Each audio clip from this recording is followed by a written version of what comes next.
Hey guys, Jacob with Jacob Comics here. Alright, we got a cool review coming up. One of my favorite titles going on right now. We're gonna go ahead and do Venom. And I am using a new microphone. It's not a new microphone. It's a blue microphone, Blue Sky that I had. Hopefully the sound is a bit more crisp and vibrant for everybody so that you guys can hear me when I'm kind of bending over this way to get into the spoils. All right. Now, first off, before we get into anything else, I do want to let you guys know about my 100 subscriber giveaway. We're going to be giving this book away. It's a Suicide Squad #1, the first full team appearance of Deadshot, Deathstroke, Harley Quinn, Duella Dent, and the Black Manta. And all you have to do to win the book is like, comment, and subscribe to the channel. And that's going to enter you to win. And when we hit 100 subscribers, we're going to randomly pick one of the videos where I promoted this contest. I'm going to use the random YouTube generator app, and we're going to give the book away. So click the bell to get notified about future content. That way you don't miss out if you do win the book. All right, guys, let's get right on into this review of Venom. Now, there's a really awesome cover on this one. Obviously, we can see Venom there fighting Bedlam. And let's get right on into this. Now, before we get into anything, I always like to shout out the creative team. So on this particular issue, as we all know, it's kind of been going back and forth on Venom between Al Ewing writing the more space stuff with Eddie, and Ram V writing the more down to earth stuff, or at least the stuff that's playing out on Earth with his son Dylan and Venom and Sleeper. All right, so that's what's going on with the book right now. So this particular issue is written by Ram V. So it's mostly focused on the Dylan, Sleeper, and Venom storyline that's going on. And the pencils are done by Brian Hitch. The inking is done by Andrew Curry. The color artist is Alex Sinclair, and letters and production are done by VC's Clayton Cowles. All right, so when we start the issue, and if you guys haven't watched any of my reviews or anything before, I do want to let you know so nobody gets angry. Heavy spoilers from here on out. If you haven't read the book yet, I definitely, as always, suggest going out to your local comic book shop and purchasing a copy, reading it, and then heading on back to the review. All right. So, but if you don't mind spoilers and just want to hear what happened, let's get on into this. So we start off, and there's a character that they don't initially show you who it is. He's a passenger in a big rig that arrives at Baywater, which is this town that the storyline right now is where Dylan is kind of hiding out from the Life Foundation. All right, and so a unseen character gets let off in Baywater by a truck driver, and he goes, "Are you sure this is where you want to be? I hear there's a lot of bad things going on." And he's like, "Not yet, not just yet." And he kind of turns, and we see that it is Bedlam, and then we turn the page. And it's one of the ones I planned on showing you guys, and we get this really cool full 2-page splash that I think is just really amazing looking. And so he's, we got Dylan as Venom beating up a lot of bikers there, right? Now, if you haven't been reading Venom, this might help catch you up. I do want to read this one little part here.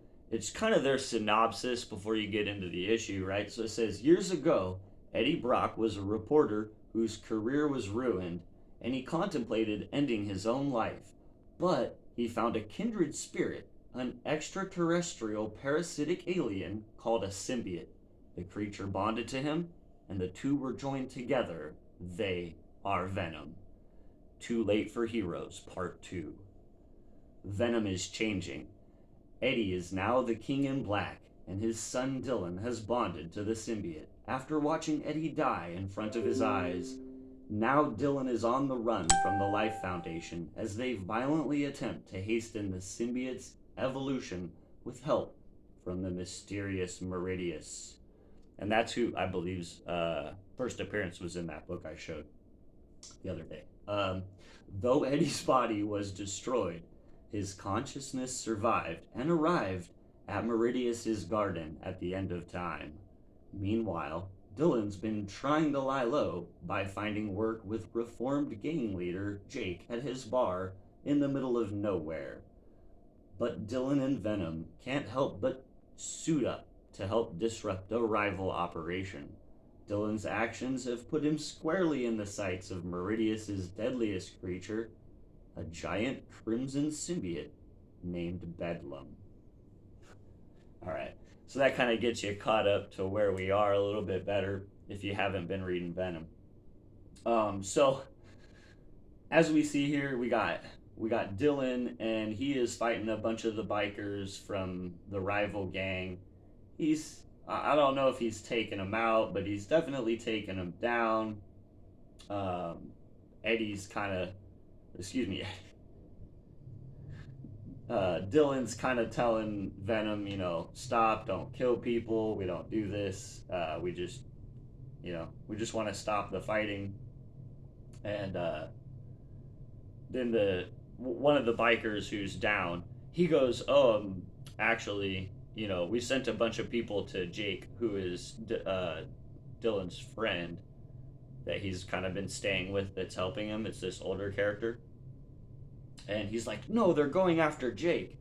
And Sleeper comes up and he goes, we've got other problems. I'm tracking trace chemical signatures upwind of us, eastern edge of town.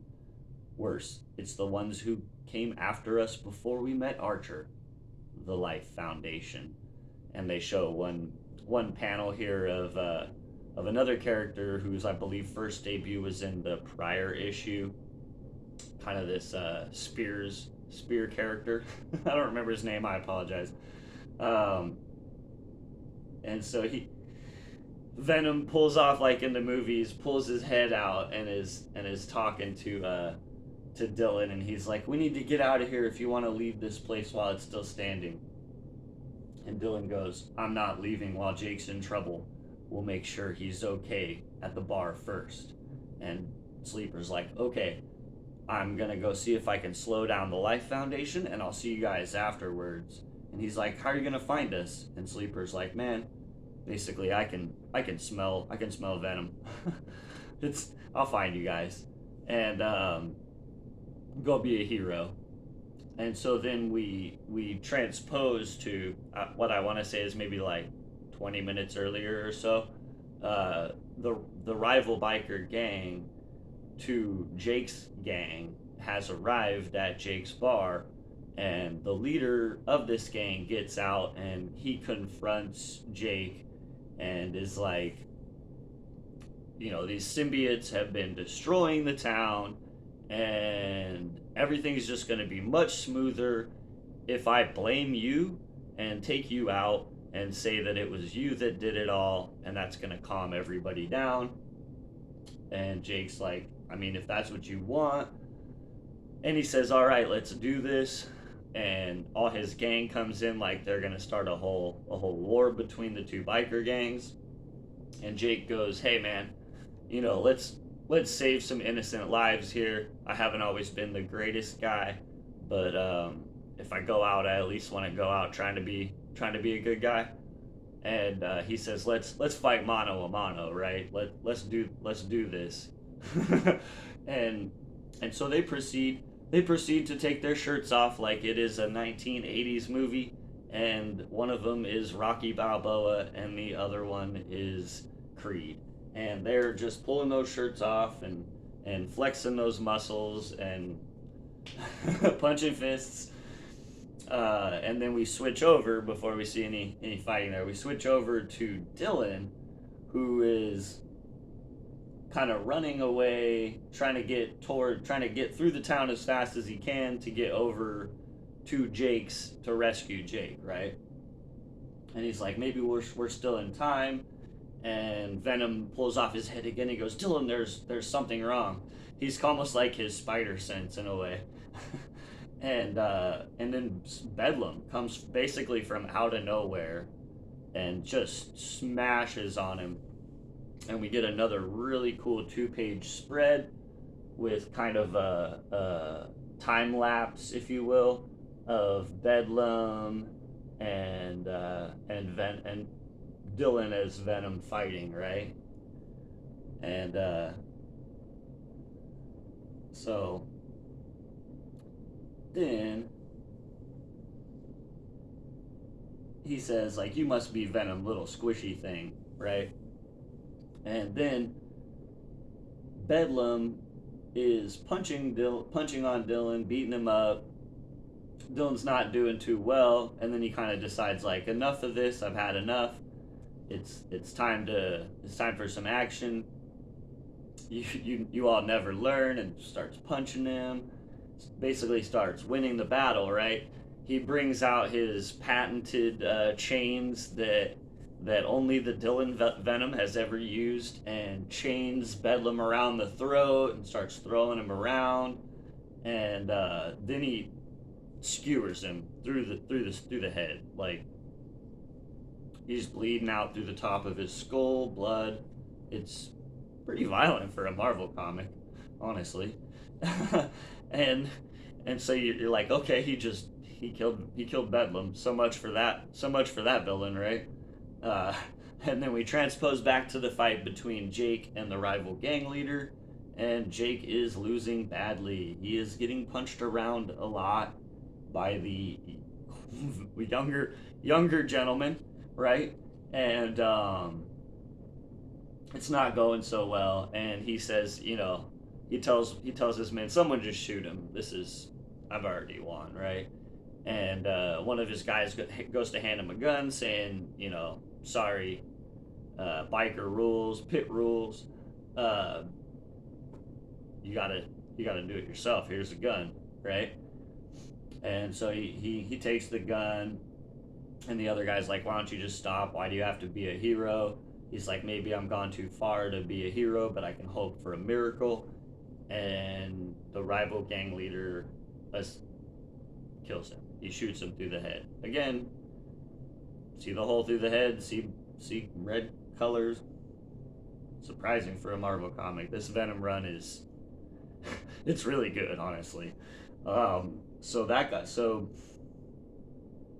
main character so far through the first for about 3 issues now, dead, and he's down, and then everyone I don't know quite what's going on. They seem to start shooting in the air. I don't know if a gang war commenced upon the assassination of the guy. It looks like kind of that's what took place. Is gang war commenced because there's fire everywhere. Things are bad. Jake's bar is on fire. They're torching the place. Dylan comes up. He's like, no, Jake. And it's pretty sad. And then Bedlam comes up from behind and just again grabs him. Venom's way smaller than Bedlam. Bedlam's huge. Grabs him and just smashes him into the concrete. And he's laughing and he's like, uh-oh, not so fast. You think you killed me? You think I'm soft and squishy in the middle like you?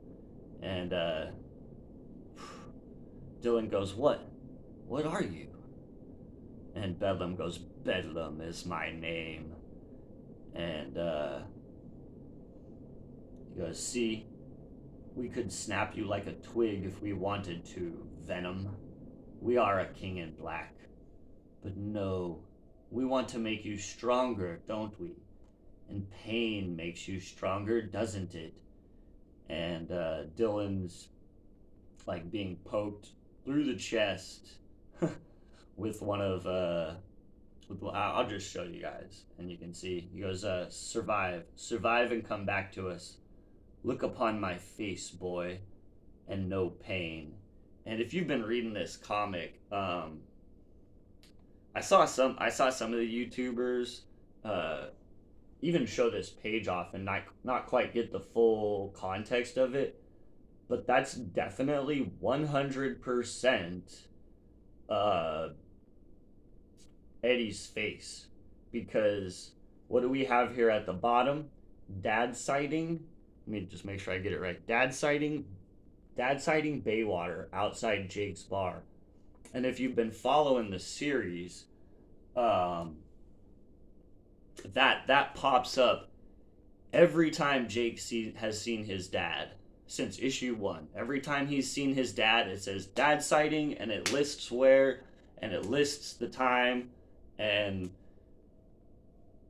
I don't know if that's Eddie. I don't think it's Eddie because Eddie's in some sort of head trip. Head trip like Warren Ellis style. Obviously, it's not written by Warren. It's written by Al Ewing, but it is in in a head trip place, and so I don't know, guys. I don't know. Meridius is definitely doing some dark and dirty stuff. Meridius said too, like I said, heavy spoilers, guys. Meridius said too that they're all kings in black, right? So what does that mean? Now that we have the reveal that Bedlam is, or at least can show and creep Dylan out, that show the face of Eddie of Eddie. I don't know, but it was Eddie, or at least and they have shown dad sighting before when it was when it wasn't actually Eddie, but it was like a clone of Eddie, I believe. I'd have to go back and look, but yeah, it it definitely, the face that was looking at Dylan was Eddie's face for sure, because Dylan thinks it was his dad, right?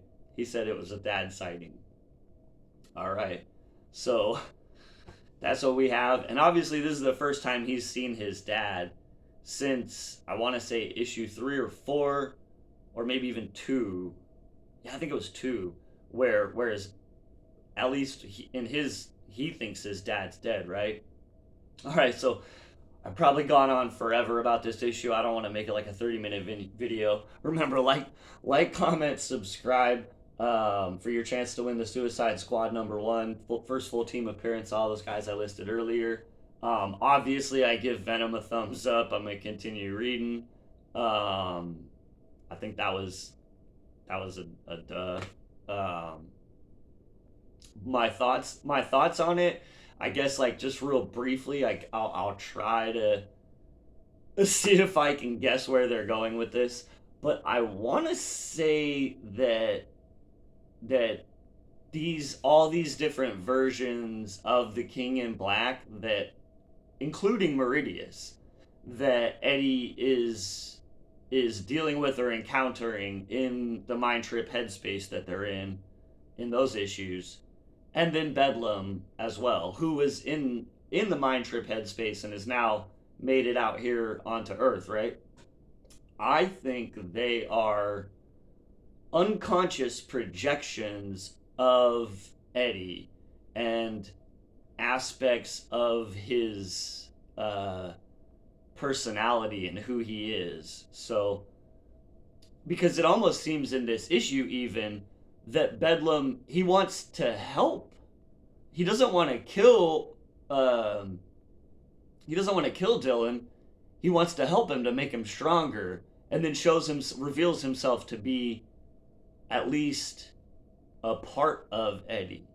So that's my guess at where Ram V and Al Ewing are taking us. We shall see. Yeah, like, comment, subscribe if you like this kind of content. And if you guys are looking for any back issues or anything, hey man, help me out. Hit the eBay link below and buy some comics off me. All right, guys, we'll see you guys tomorrow or later today, actually, because I missed my video yesterday. So now I'm feeling like I got to do 2 uploads today. Anyways, we'll hit you guys tonight probably. Have a great day, and peace.